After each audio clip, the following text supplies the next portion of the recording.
if I resize this, okay. I mean, this might be the way that we have to go.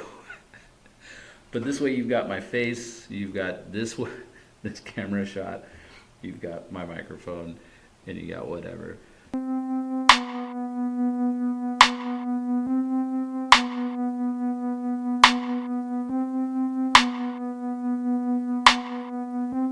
One of the things that I noticed is I already had another version of, I had Manjaro Linux installed on this computer, and and I didn't necessarily want to get rid of that because Manjaro did a good job of finding all the drivers like right off the bat. So I've installed other versions of Linux on this computer and found that just certain things didn't work. I think Linux Mint was one of them. I think with Linux Mint I could not get OBS to work, and I couldn't. I looked online. It said maybe if I installed an older version of OBS, I could get it to work. And I saw where you could download the files. I just couldn't. I just couldn't get it done. It's mostly user error, I'm sure. But anyway, this computer I bought specifically for me to be able to hop from distro to distro and just find out new things. So I did the hop. I went to Manjaro, and it just worked. I installed OBS, and OBS was able to work right off the bat. Like everything just worked. I didn't have to do any workarounds or anything. So I was gonna stick with Manjaro on here. So I partitioned my hard drive after that when because I still wanted to be able to do some distro hopping on this computer. And I had a 120 gigabyte drive, I think is what I've got in here. I partitioned it like right in half. So 60 for the Manjaro installation that I already had, and then 60 available as a new drive.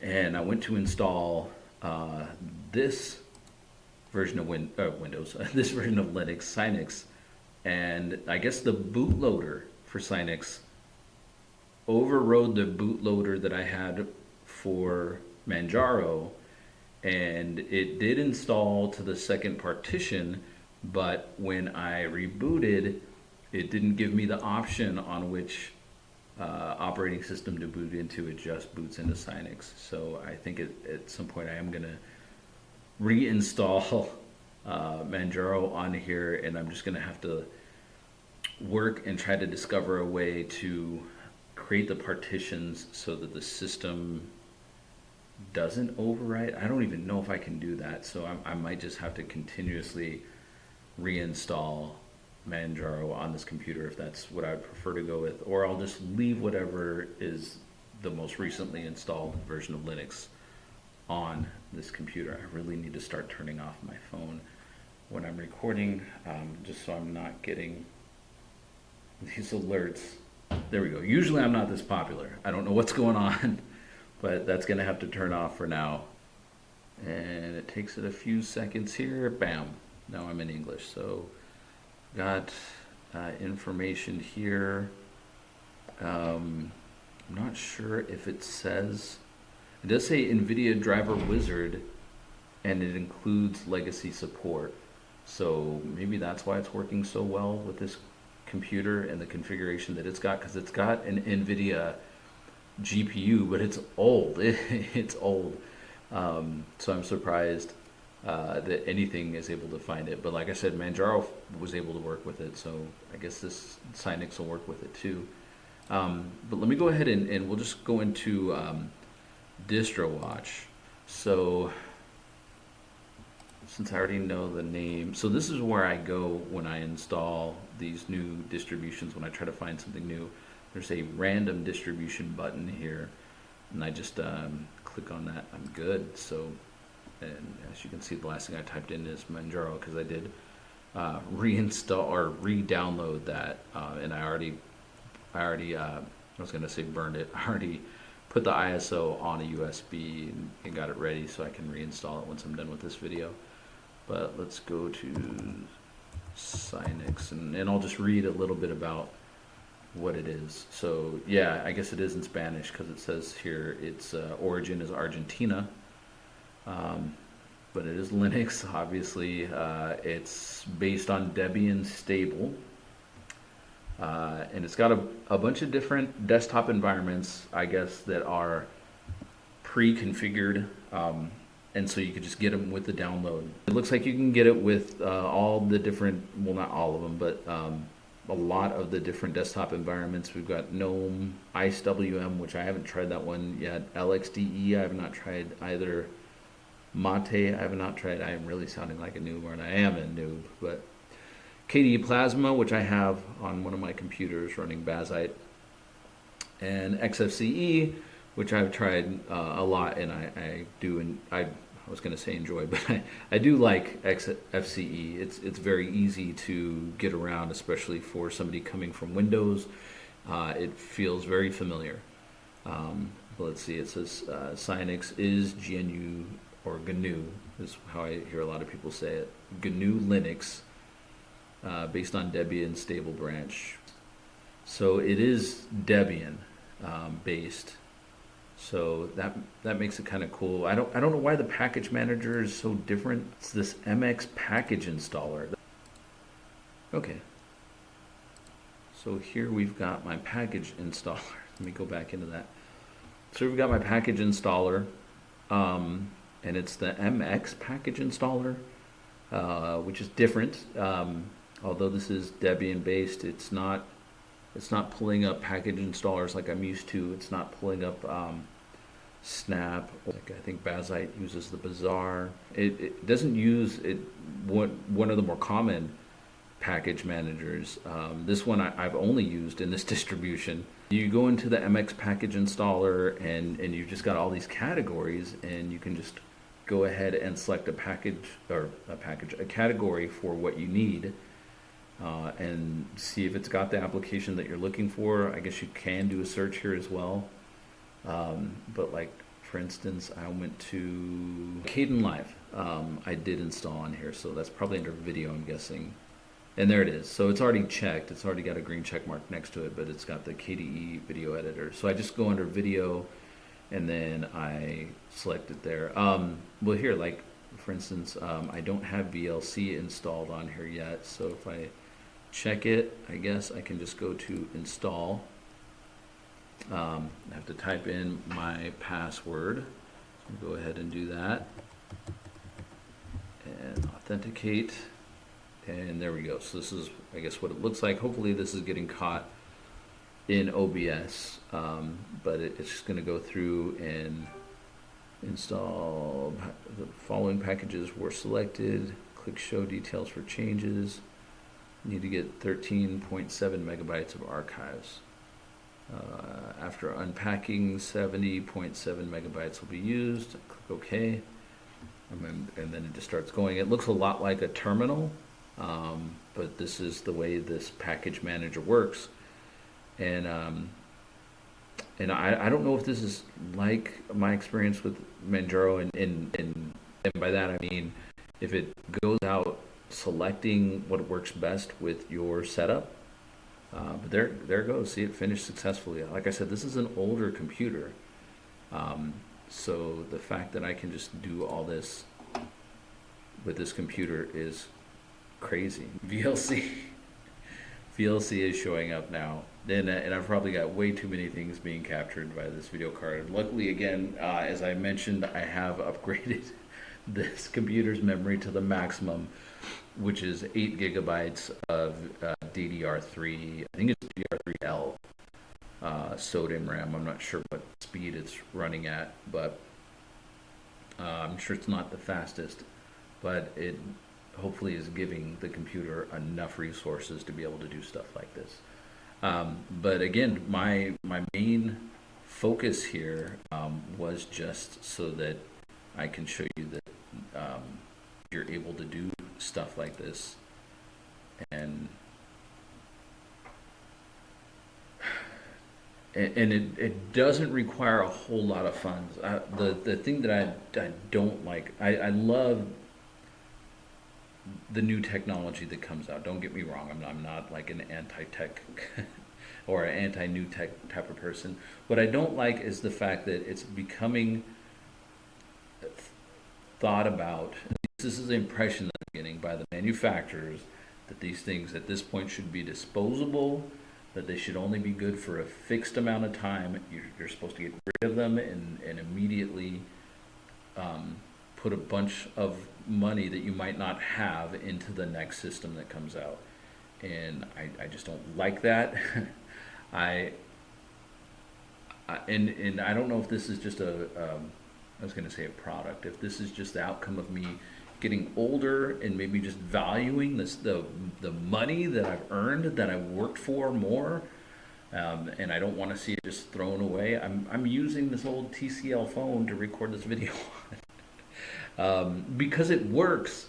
So I don't know. I'm just that way. I'm finding I'm becoming more and more that way all the time. But yeah, I mean, I'm doing all this mainly because of that, to show that this stuff is still viable. Is a word that I don't use a whole lot, but it is. It is. I mean, if you can devote just a little bit of money to it and put like another stick of RAM in there, and install a new operating system, one that's not a resource hog, that doesn't just require more and more and more from you in order to do basic things. I wouldn't even consider this a basic. I am creating this content on this computer. I will later try, and I hope I'll be successful. I think I've already installed Kden Live on here. Let's see. Go to multimedia, Kden Live. So later I will, oops, I didn't mean to do that. Later I will edit and produce this video on this machine, and then I will log in to YouTube probably from this machine and upload the video when I'm done.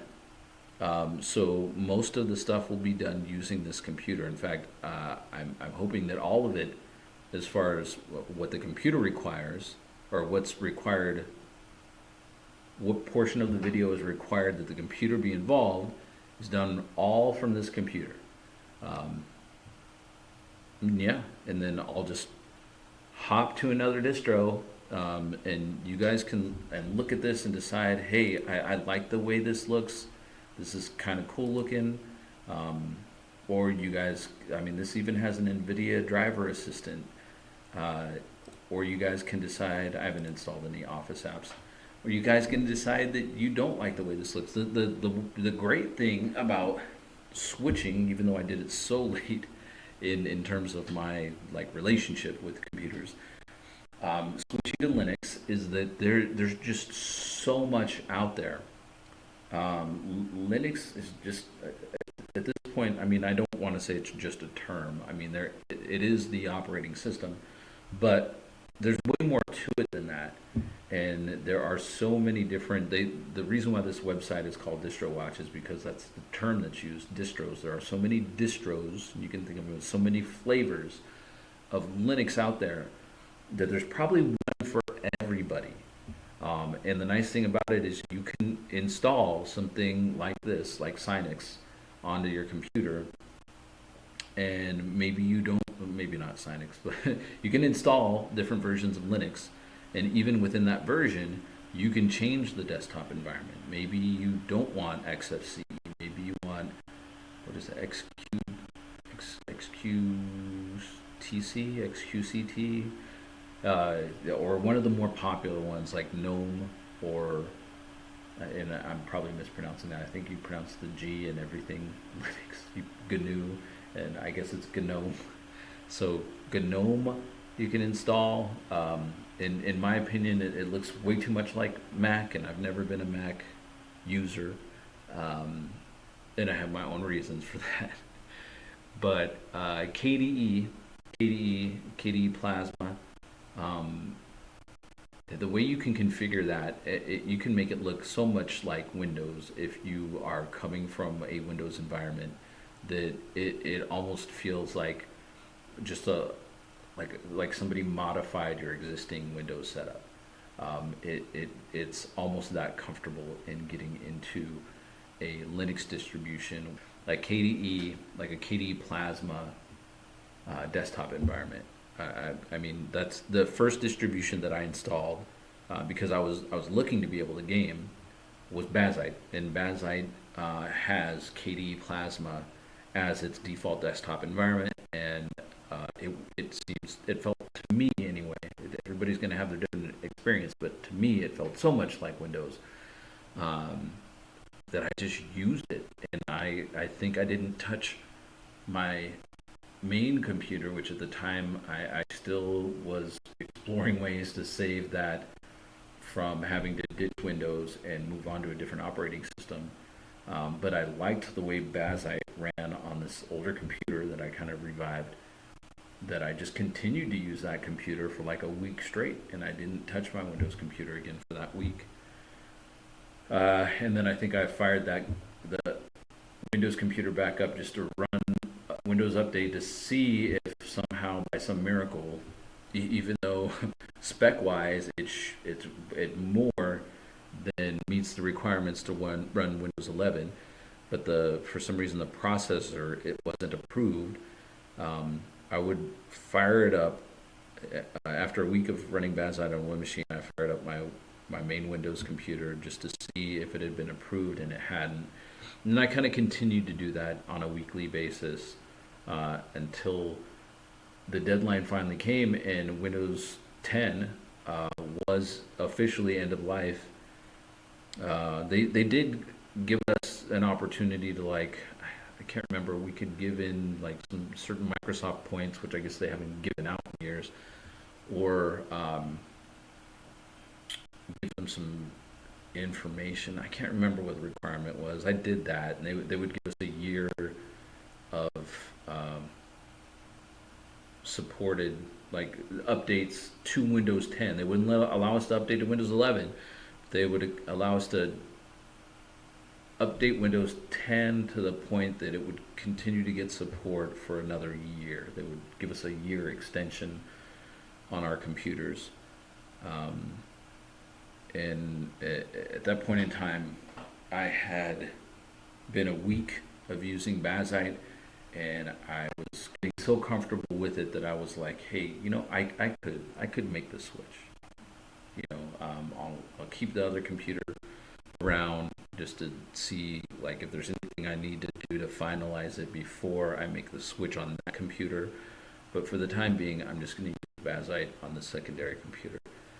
And since then, I was able to pick up this computer, which you saw was $7 and whatever cents at a thrift store, put a little bit of investment to get it up and running to the point that I felt comfortable just installing some random versions of Linux onto it. And this is kind of what I'm doing now. And that's what I'll continue to do for the foreseeable future. But I've kind of rambled on. This has been my video. Be sure to like, comment, and subscribe, and you'll see more from me. Till then, stay safe, stay healthy, get immunized, all that stuff, and catch you in the next one. Peace.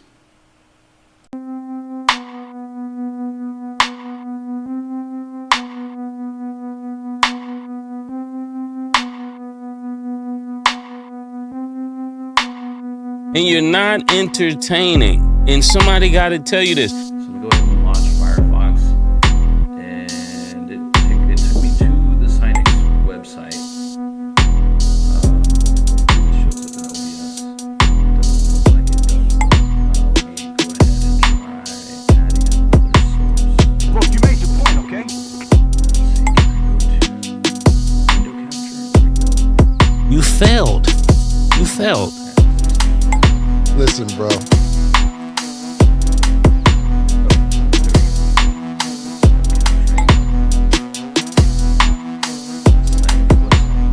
What? Bro, what are you talking about? Like it's back over here, and we're on the Synex website now. It has some integrity about yourself.